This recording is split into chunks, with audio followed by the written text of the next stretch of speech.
Hey everyone, thank you for clicking. You are watching my channel Best Explanation Point and this is Zatya Zanab.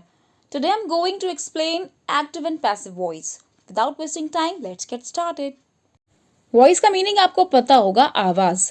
अब यहाँ पे आवाज से क्या sense आ रहा है इंग्लिश लैंग्वेज में, तो भाई आवाज का मतलब यहाँ पर यह है कि वॉट एवर वी स्पीक, जो भी हम बोलते हैं वो सेंटेंस, जो भी सेंटेंस हम बोल रहे हैं वो या तो एक्टिव वॉइस में होता है या पैसिव वॉइस में होता है. अब इसका मतलब क्या है कि कौन सा सेंटेंस एक्टिव वॉइस में है, कौन सा सेंटेंस पैसिव वॉइस में, या हम एक्टिव वॉइस सेंटेंसेस क्यों बोलते हैं और पैसिव वॉइस सेंटेंसेस क्यों बोलते हैं, या हमें क्यों एक्टिव पैसिव वॉइस लिखने की ज़रूरत होती है. Let's understand first, then we will learn how to interconvert active to passive or passive to active. Let's get started. Active passive voice को समझने के लिए आपको कुछ टर्म्स पहले से समझने चाहिए. वो ये कि सब्जेक्ट क्या होता है सेंटेंस का और सेंटेंस का मेन ऑब्जेक्ट क्या होता है. कोई भी सेंटेंस जो हम बोलते हैं या लिखते हैं उसका एक सब्जेक्ट होता है और सब्जेक्ट कहते हैं काम के करने वाले को. सेंटेंस में जो भी एक्शन हो रहा हो या जिसकी भी बात हो रही हो, जिसके बारे में हम बात कर रहे हैं या जो भी एक्शन को कर रहा होता है उसे हम कहते हैं सब्जेक्ट. ठीक है. और सेंटेंस का एक सीक्वेंस होता है, पहले सब्जेक्ट लिखा जाता है, फिर वर्ब आती है और कभी कभी हेल्पिंग वर्ब लेते हैं वर्ब से पहले. तो सब्जेक्ट, हेल्पिंग वर्ब आ भी सकती, नहीं भी आ सकती है, देन वर्ब, देन ऑब्जेक्ट आता है. Right. For example, she writes a later on every Sunday in the evening. तो यहाँ पे आप देख सकते हो शी क्या हो गया आपका सब्जेक्ट, राइट्स क्या हो गया वर्ब. अब आ लेटर से लेकर ये संडे तक पूरा क्या कहलाएगा ऑब्जेक्ट. लेकिन मैं यहाँ बात करना चाह रही हूँ एक मेन ऑब्जेक्ट की. ध्यान रखिएगा मेन ऑब्जेक्ट की. मेन ऑब्जेक्ट क्या होता है, जिसका असर, जिस पर एक्शन का पूरा पूरा असर पड़ता है. For example, she writes what, she writes a letter. He plays what, he plays football. तो जो मेन ऑब्जेक्ट है मैं उसकी बात कर रही हूँ. तो यहाँ तक आपको क्लियर हो गया कि सेंटेंस में एक होता है सब्जेक्ट और एक होता है मेन ऑब्जेक्ट. अब हम वापस आते हैं कि हम एक्टिव पैसिव वॉइस का यूज़ क्यों करते हैं. तो देखिए, कभी कभी ऐसे सेंटेंसेस बोलने या लिखने की ज़रूरत होती है कि जब हमें अपने सब्जेक्ट को प्रोमिनेंट करना होता है. प्रोमिनेंट का मतलब हाईलाइट करना होता है, एम्फेसाइज करना होता है, उस पर जोर डालना होता है. और कभी कभी ऐसे सेंटेंस बोलने की ज़रूरत पड़ती है जब कभी भी हमें मेन ऑब्जेक्ट को एम्फेसाइज करना होता है. तो ये सिचुएशन कब आती है, मैं आपको एक सिचुएशन इमेजिन कराती हूँ. फॉर एग्जांपल, आप एक प्लानिंग कर रहे हो पिकनिक पे जाने की और आपके साथ कई सारे फ्रेंड्स हैं. तो फिर आप ये एक डिसीजन लेते हो कि कौन क्या लाएगा पिकनिक पर, क्योंकि पिकनिक पे जाने के लिए, एंटरटेनमेंट के लिए बहुत सारी चीज़ों की आपको ज़रूरत पड़ती है, फूड आइटम्स की एंड स्पोर्ट्स गेम्स वगैरह की. तो आप एक लिस्ट बना सकते हो दो तरीके से कि कौन क्या ला रहा है. फॉर एग्जाम्पल, रमन रैकेट्स लेके आएगा, सरिता सैंडविचेस लाएगी, कविता मैगी लाएगी. तो यानी ये आप क्या कर रहे हो, ये एम्फेसाइज कर रहे हो कि कौन क्या लाएगा पिकनिक पर. मैं एक छोटा सा एग्जांपल दे रही हूँ, बहुत सारे एग्जांपल्स हो सकते हैं इसके. लेकिन वहीं पर दूसरा बंदा है जो इस तरीके से लिस्ट बनाना चाह रहा है, वो फोकस कर रहा है मेन ऑब्जेक्ट पर कि रैकेट्स कौन लाएगा, सैंडविचेस कौन लाएगा, मैगी कौन लाएगा. यानी उसका फोकस किस पे है, मेन ऑब्जेक्ट पर. और पहले वाले बंदे का फोकस किस पे है कि कौन क्या ला रहा है. बात दोनों एक ही है, कौन क्या ला रहा है या क्या चीज कौन ला रहा है. बहुत ध्यान से समझिएगा, कंफ्यूज मत होइएगा. एग्जांपल्स आप इंग्लिश में देखिए. आप, Raman will bring sandwiches, Sarita will bring rackets, Aman will bring Maggi. तो ये इन सेंटेंसेस में मैं किसको फोकस कर रही हूँ, सब्जेक्ट पर फोकस कर रही हूँ. और अगर मैं इस तरीके से बोलूँ कि Maggi will be brought by this person, sandwiches will be brought by that person and rackets will be brought by this person. तो ये बहुत अच्छा एग्जांपल दिया है मैंने एक्टिव पैसिव वॉइस का. तो जो पहले तरीके की जो सेंटेंस है जिसमें हम सब्जेक्ट से स्टार्ट कर रहे हैं, ये सारे सेंटेंसेस कैसे हैं, एक्टिव वॉइस के सेंटेंसेस है, क्योंकि इसमें हम लोग सब्जेक्ट को प्रोमिनेंट कर रहे हैं. ठीक है. सेंटेंस कहाँ से स्टार्ट हो रहा है, सब्जेक्ट से स्टार्ट हो रहा है. लेकिन वहीं पर जो दूसरे पेयर ऑफ सेंटेंसेस है वहाँ पे सब्जेक्ट से नहीं स्टार्ट हो रहा है सेंटेंस, किससे स्टार्ट हो रहा है, मेन ऑब्जेक्ट से, रैकेट से, सैंडविचेस से, मैगी से, जो कि सेंटेंस का क्या है, मेन ऑब्जेक्ट है.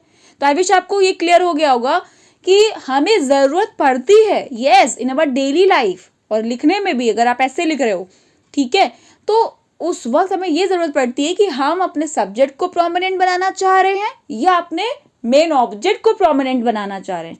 इस वजह से एक्टिव पैसिव वॉइस हम यूज करते हैं. तो एक्टिव पैसिव वॉइस क्या होता है, if in a sentence a subject is made prominent it is said to be active voice. If in a sentence a main object is made prominent, the sentence is said to be passive voice.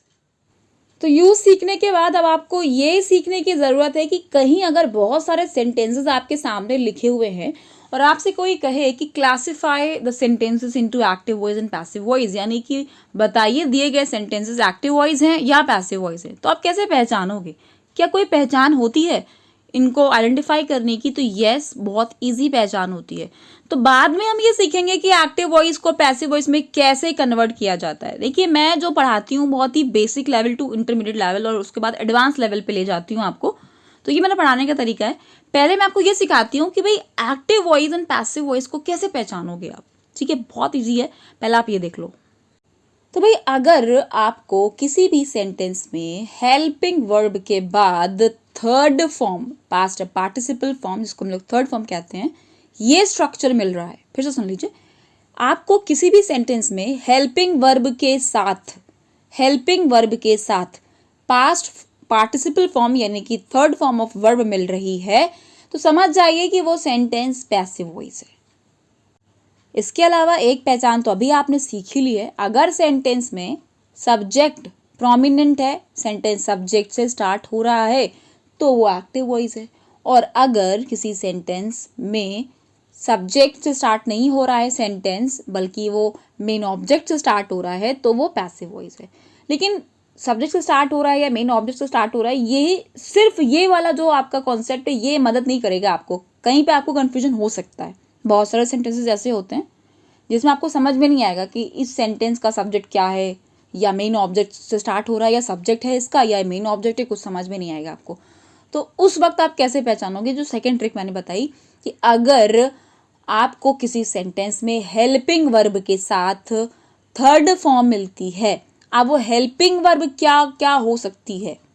आपको helping verb, अगर वो present का कोई भी sentence होगा तो आपको helping verb मिलेगी is am are verb third form, या इज एम आर के साथ BEING बीइंग थर्ड फॉर्म मिलेगा, या वॉज वर थर्ड फॉर्म, या फिर was were being third form, या फिर has have BEEN being third form, right? या फिर कोई भी मॉडल वर्ड आएगा जैसे विल, शैल, कैन, इनके साथ BEB लगा होगा और थर्ड फॉर्म आएगा। Can be third form, could be third form, will be third form, would be third form, should be third form, ought to be एक modal होता है, ought to be third form. Understanding? यानी कैसे आप पहचानोगे? अगर किसी sentence में ये सारे हेल्पिंग वर्ब्स के साथ थर्ड फॉर्म आएगी, will be third form, has been third form, is am are third form, is am are being third form, was were being third form. आप ये सोचोगे मैम आप रिपीट क्यों कर रही हैं, अभी तो बताया ना आपने। मैं इसलिए रिपीट कर रही हूँ तो ये ताकि आपको ये रट जाए, ये आपके दिमाग में बिल्कुल फिक्स हो जाए कि ये जो स्ट्रक्चर है ना यही पैसिव वॉइस होता है। तो जब आपको स्ट्रक्चर रट जाएंगे ना बच्चा, यकीन मानो आपसे एक्टिव पैसिव वॉइस का इंटर कन्वर्जन जो होता है ना, ट्रांसफॉर्मेशन, वो बहुत अच्छे से आ जाएगा, ट्रस्ट मी। ठीक है, तो इस पर बहुत अच्छे से कमांड ले लेना कि कैसे पहचानोगे कि कौन एक्टिव वॉइस है कौन पैसिव वॉइस है। चलिए मैं आपकी एक एक्सरसाइज के जरिए प्रैक्टिस करा देती हूँ। स्क्रीन पे 10 सेंटेंसेस है, इसमें आपको बताना है कि ये एक्टिव है या पैसिव है। तो फर्स्ट सेंटेंस है फीड्स लिखा हुआ है, क्या यहाँ पे थर्ड फॉर्म आ रही है? देखते ही पहचान जाइए क्या है, ये एक्टिव है। पैसिव वॉइस की पहचान क्या बताई मैंने आपको? हेल्पिंग वर्ब के साथ थर्ड फॉर्म आता है, और वो हेल्पिंग वर्ब्स कौन कौन सी थी वो भी मैंने आपको याद कराई पीछे। ठीक है, सेकेंड सेंटेंस में क्या आ रहा है? Is fed, fed is the third form of feed, खिलाना किसी को, राइट? तो इस थर्ड फॉर्म आ रहा है सेकेंड में, तो क्या होगा? पैसिव होगा। थर्ड सेंटेंस में वेंट आ रहा है, वेंट क्या होती है? गो का सेकेंड फॉर्म, तो सेकेंड फॉर्म तो नहीं बताया मैंने पैसिव वॉइस। पैसिव वॉइस में क्या बताया था? हेल्पिंग वर्ब के साथ थर्ड फॉर्म, तो थर्ड सेंटेंस क्या होगा आपका? एक्टिव। फोर्थ सेंटेंस में क्या लिखा है? वॉज रिटन, तो फोकस आपको करना है स्ट्रक्चर पर, ठीक है? वॉज थर्ड फॉर्म है, दैट मीन्स पैसिव वॉइस हो गया। फिफ्थ में हैड बीन थर्ड फॉर्म आया है, ये भी पैसिव वॉइस है। सिक्स में was sold, was third form आया है, ये भी पैसिव है। सेवन सेंटेंस में आया है रिज्ड, यानी कि जो कि सेकेंड फॉर्म है, राइट? तो ये क्या होगा? एक्टिव। कोई हेल्पिंग वर्ब लग के नहीं आ रहा है, दैट मीन्स ये सेकेंड फॉर्म है, एक्टिव। एट सेंटेंस में वॉज एक्सटिंग्विश्ड, ये भी क्या है आपका? पैसिव, वॉज थर्ड फॉर्म आया है। Sentence number 9 was being cleaned, अभी मैंने आपको बताया वॉज बीइंग थर्ड फॉर्म आएगा, पैसिव वॉइस है। 10th गेट्स, वर्ब एस और यस आ रहा है, एक्टिव वॉइस है। तो अभी तक आपने क्या सीखा, एक्टिव वॉइस पैसिव वॉइस हम क्यों यूज़ करते हैं। अगर सब्जेक्ट को प्रोमिनेंट बनाना होता है, हाईलाइट करना होता है, एम्फेसाइज करना होता है, तो हम एक्टिव वॉइस सेंटेंस यूज़ करते हैं। यानी सब्जेक्ट से सेंटेंस अगर स्टार्ट हो रहा है तो वो एक्टिव वॉइस है, और अगर मेन ऑब्जेक्ट से स्टार्ट हो रहा है, स्टार्ट क्यों हो रहा है, क्योंकि हम मेन ऑब्जेक्ट को प्रोमिनेंट बनाना चाह रहे हैं, राइट, तो वो पैसिव वॉइस होता है। इसके बाद मैंने आपको बताया पहचान क्या होती है। अब आप ये देखिए कि पैसिव वॉइस के और भी यूजेस होते हैं। अभी मैंने आपको इतना यूज बताया कि भाई सेंटेंस में हाईलाइट जब किया जाता है मेन ऑब्जेक्ट, राइट, जब मेन ऑब्जेक्ट की इंपॉर्टेंस दिखानी होती है, उसको प्रोमिनेंट बनाना होता है, उस पर एम्फेसाइज करना होता है, तो हम पैसिव वॉइस यूज करते हैं। लेकिन इसके अलावा कई सारे सेंटेंसेस में आपको पैसिव वॉइस को ही प्रेफरेंस देनी होगी। यानी जो सेंटेंस हमें लिखना है या बोलना है उसको पैसिव वॉइस में ही बोलना पड़ेगा, तो ही आप मीनिंग कन्वे कर पाएंगे। अगर आपने पैसिव वॉइस का स्ट्रक्चर यानी कि हेल्पिंग वर्ब थर्ड फॉर्म नहीं यूज करके एक्टिव वॉइस का स्ट्रक्चर को यूज कर दिया, तो फिर वो सेंटेंस का मीनिंग ही गलत हो जाएगा। यानी पैसिव वॉइस का जो यूज होता है मेन, अभी मैंने जो आपको एक यूज बताया वो बहुत बेसिक यूज है, इसके अलावा कई सारे यूजेस हैं वो आपको सीखने हैं। और उन यूजेस को सीखने से पहले आपको छोटा सा एक कॉन्सेप्ट समझना है, वो बहुत ध्यान से देखिए। एक एक्टिव पैसिव वॉइस का कॉन्सेप्ट मैंने आपको अभी बताया, ये प्रोमिनेंट वाला, हाईलाइट करने वाला, एम्फेसाइज वाला, मेन ऑब्जेक्ट से स्टार्ट होता है एंड सब्जेक्ट से स्टार्ट होता है, ये आपको क्लियर हो गया होगा, ठीक है, कई बार मैंने रिपीट कर दिया है। अब आप ये देखिए सेकेंड कॉन्सेप्ट को समझिएगा। अगर हमें कोई एक ऐसा सेंटेंस बोलना है या लिखना है जिसमें हमें ये दिखाना है कि action is done by the subject, यानी जो एक्शन किया जा रहा है वो सब्जेक्ट के जरिए किया जा रहा है, तो वो सेंटेंस कहलाता है एक्टिव वॉइस। लेकिन अगर हमें कुछ ऐसा सेंटेंस बोलना है या दिखाना है जिसमें action is done on the subject, तो वो सेंटेंस कहलाता है पैसिव वॉइस। अब इसका क्या मतलब हुआ कि action is done by the subject and action is done on the subject. Let's understand with the examples. दो एग्जाम्पल्स मैं आपको देती हूँ, समझिएगा बहुत ध्यान से। रमन मरीज को घर ले आया। कौन ले आया? रमन ले आया। तो सेंटेंस की इंग्लिश क्या होगी? रमन कैरीड, या ब्रॉड भी कह सकते हो आप, Raman brought the patient home. तो यहाँ पे पेशेंट को लाने का काम किसने किया है? रमन ने किया है, ठीक है। तो सेंटेंस कहाँ से स्टार्ट हो रहा है? रमन से स्टार्ट हो रहा है। Raman brought the patient home. तो यहाँ पे action is done by the subject, तो ये एक्टिव वॉइस है। लेकिन वहीं पे अगर हमें बोलना है कि पेशेंट को घर लाया गया, हमें नहीं पता है कि वो एक्शन कर कौन रहा है, ठीक है। यानी कि पेशेंट को घर लाया गया, इस सेंटेंस में जो एक्शन हो रहा है वो सब्जेक्ट नहीं कर रहा है। सब्जेक्ट है कौन यहाँ पर? पेशेंट। पेशेंट की बात कर रहे हैं हम, ठीक है। तो पेशेंट सब्जेक्ट है, लेकिन पेशेंट काम नहीं कर रहा है, पेशेंट खुद चल के नहीं आ रहा है, पेशेंट को लाया गया। तो पेशेंट को लाया गया, इसका मतलब क्या हुआ? Action is not done by the subject, action is done on the subject. तो यही मतलब है कि अगर सब्जेक्ट पर एक्शन किया जा रहा है तो वहां पे हम पैसिव वॉइस का स्ट्रक्चर यूज करते हैं, यानी कि हेल्पिंग वर्ब के साथ थर्ड फॉर्म यूज करते हैं। तो सेंटेंस क्या हो जाएगा? The patient was carried home. अगर आप इसको एक्टिव में लिख दोगे, द पेशेंट कैरिड होम, उसका मतलब क्या हुआ कि पेशेंट कुछ घर लाया। पेशेंट खुद कुछ नहीं लाया है, जबकि पेशेंट को क्या किया गया है? लाया गया था, राइट। तो इस वजह से यहां पर हमने कौन सा स्ट्रक्चर यूज किया? पैसिव वॉइस का। अब आप और एग्जाम्पल समझिएगा। जैसे मुझे बोलना है टेलीविजन देखी जाती है, तो अब आप मुझे बताइए टेलीविजन खुद कुछ काम कर रही है? नहीं। तो क्या इंग्लिश होगी? टेलीविजन इज वॉच्ड, ठीक। देखी जाती है प्रेजेंट का सेंटेंस है, तो हमने हेल्पिंग वर्ब क्या यूज किया? इज। और हमें थर्ड फॉर्म तो यूज ही करना है पैसिव वॉइस में, मैंने आपको पहले बता दिया। टेलीविजन देखी जा रही है, तो यहाँ पर भी आप देख सकते हो टेलीविजन खुद कुछ काम नहीं कर रही है, टेलीविजन पर काम किया जा रहा है, उसे देखा जा रहा है, राइट। तो स्ट्रक्चर पैसिव वॉइस में ही होना चाहिए। तो क्या बनाएंगे आप? बस देखी जा रही है कॉन्टिन्यूअस है, तो हेल्पिंग वर्ब चेंज हो जाता है, इज बीइंग हो जाता है, और थर्ड फॉर्म तो रहता ही है। Television is being watched, television देखी जाएगी। अगेन टेलीविजन पर वर्क किया जाएगा, टेलीविजन खुद कुछ नहीं कर रही है, ठीक है। अगेन इसको किस में होना चाहिए? पैसिव वॉइस में। तो कैसे बनाओगे? Television will be watched. अगर आप लिख दोगे टेलीविजन विल वॉच, इसका मतलब हो गया टेलीविजन कोई इंसान है जो कि कुछ देखेगा, जो कि सेंटेंस का स्ट्रक्चर गलत हो जाएगा। इसलिए हम कैसे बनाते हैं, विल बी यूज करते हैं। Television will be watched, television देखी जा रही थी, तो अब यहाँ पे पास्ट आ गया, प्रोग्रेसिव है, तो आप हेल्पिंग वर्ब चेंज कर दोगे, थर्ड फॉर्म लाओगे क्योंकि पैसिव वॉइस बनाना है। Television was being watched. तो आई विश आपको कॉन्सेप्ट क्लियर हो गया होगा कि भाई जब सब्जेक्ट पर एक्शन किया जाता है तो ही हम पैसिव वॉइस का यूज करते हैं, और अगर सब्जेक्ट खुद एक्शन कर रहा है तो वो सेंटेंस क्या कहलाता है, एक्टिव वॉइस कहलाता है। अब आपको 4 यूजेस सीखने हैं पैसिव वॉइस के। देखो क्या लिखा है स्क्रीन पर, passive voice is preferred to the active voice in the following cases. यानी कि नीचे 4 केसेस बताए जा रहे हैं आपको जिसमें हम लोग एक्टिव वॉइस यूज ही नहीं कर सकते, अगर करेंगे तो मीनिंग गलत हो जाएगा। यानी पैसिव वॉइस को ही प्रीफरेंस दी जाती है एक्टिव वॉइस पर इन 4 केसेस में। ठीक है, तो पहला केस क्या है, जब हमें सब्जेक्ट का अता पता ना हो, हमें कोई ऐसा सेंटेंस बोलना है जिसमें हमें नहीं पता कि वो काम किसने किया, who did that action, who was the doer of that action, कौन था करने वाला, वी डोंट नो। या फिर हो सकता है कि बताने वाला करने वाले का नाम नहीं बताना चाह रहा है, ये भी हो सकता है। तो या तो आपको पता नहीं है नाम कौन कर रहा है वो काम, या फिर आप बताना नहीं चाह रहे हो।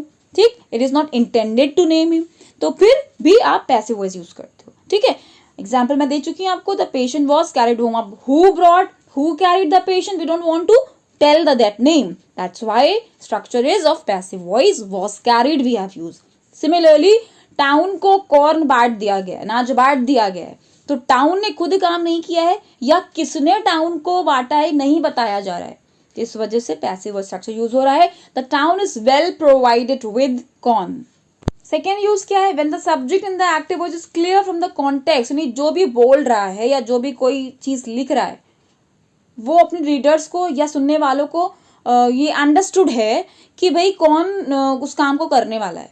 ठीक है, बताने की जरूरत नहीं है कि बाय दिस पर्सन काम किया जा रहा है। उस जगह भी हम क्या यूज करते हैं, passive voice. She was dismissed, यहाँ पे बाय हर मिस्ट्रेस छुपा हुआ है, यानी जिसने भी बोला है या लिखा है सेंटेंस, उसके पहले के जो सेंटेंसेस है या जो भी बात चल रही हो, जो भी कॉन्टेक्स्ट में ये चीज बोली गई है उससे अंडरस्टूड है।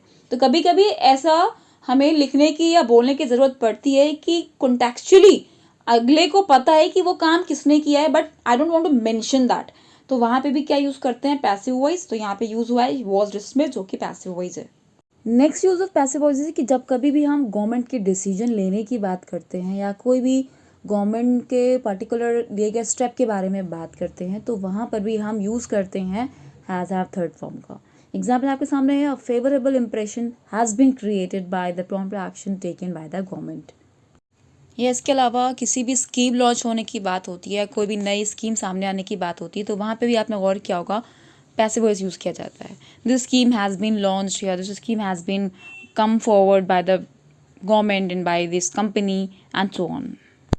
और जो लास्ट यूज़ यहाँ पे लिखा हुआ है वो एक्चुअली सेम ही है, बस कुछ अलग तरीके से बता दिया गया आपको कि जब कभी भी हम किसी सेंटेंस में सफरर को ज़्यादा शो करना चाहते हैं, हम उसकी इंपॉर्टेंस दिखाना चाहते हैं सेंटेंस में कि सफ़रर कौन है, ठीक है, तो उसके लिए हम यूज़ करते हैं वॉज थर्ड फॉर्म। किसने इसको सफ़र किया, किस वजह से वो सफ़र हो रहा है, ये नहीं बताना चाह रहे हैं, सफ़रर को शो करना चाह रहे हैं, तो उस सेंस में भी हम यूज़ करते हैं passive voice. For example, the boat was wrecked in the storm. ठीक है, who is sufferer here, boat, right. So we want to show, we want to highlight what happened to boat, that's what it is given here. So this was the part 1. In my part 2 I will teach you how to convert active to passive voice. How did you find my explanation? Please let me know in comment box. If you really understood, please do like, share and subscribe. Thank you for watching.